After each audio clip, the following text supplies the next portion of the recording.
Building a distributor tower and distributor unit for a Springfield Silver Ghost. You can tell this has the Bosch top on it as opposed to the Darby Pancake.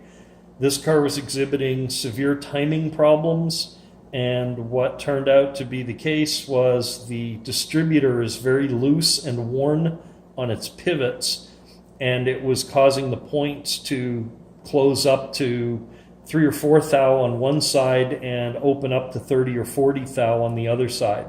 Dismantling it, we found several interesting things, including some fairly severe wear.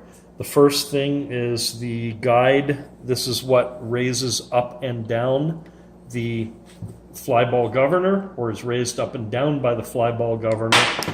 This is tremendously worn. That should be flush. We'll actually repair that with a bronze washer that's silver soldered in, and the whole piece will be machined back down to true. What that caused, or part of what that caused, is somebody added a shim washer up here, a steel shim. That does not belong here, but it was probably done to either re-level the place where the points ride on the point cam, or it was put in place to raise or lower the place where the distributor nose was on the point contacts on the distributor cap.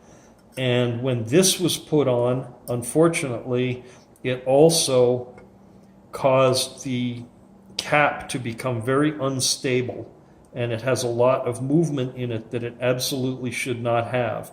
That was what was causing a lot of the points not tightening up or not being even. However, if we remove this,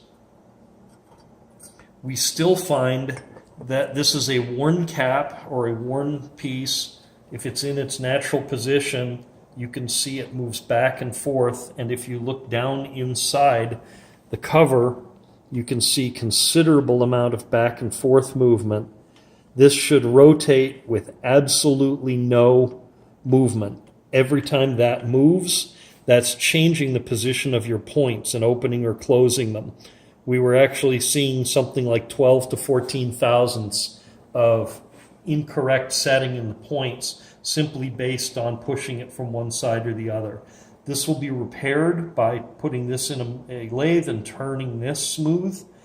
There's about 2 thou of wear in here. Probably can live with 2 thou, but we're going to remove it anyway. We then turn this undersize, put an aluminum ring on it, and then turn the aluminum ring down to be an exact fit here. And when I say exact fit, we're probably talking about a 1/2 thou of clearance. The last thing we found is that this gear, when it was last put on its taper, I've removed it at this point, but it had a big burr right here. This gear was not square on its taper, so it was either offset and working elliptically, or it was wobbling, and in either case, that may have been transmitting through the shaft and also causing problems with the points opening and closing.